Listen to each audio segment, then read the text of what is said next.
Hi!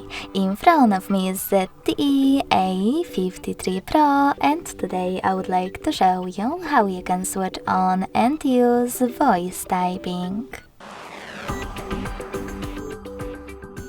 First of all, you need to open your device's keyboard and click on microphone icon at the top right corner of it.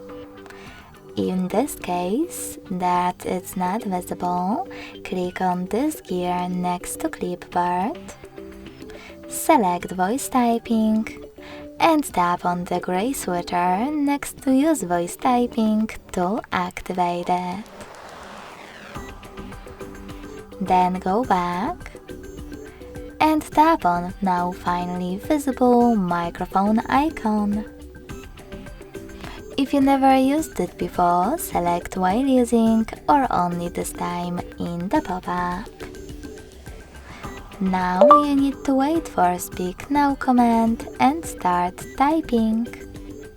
When you finish, click on the same icon again. Thanks so much for watching. If you enjoyed this video, don't forget to leave a like, comment and subscribe. Bye!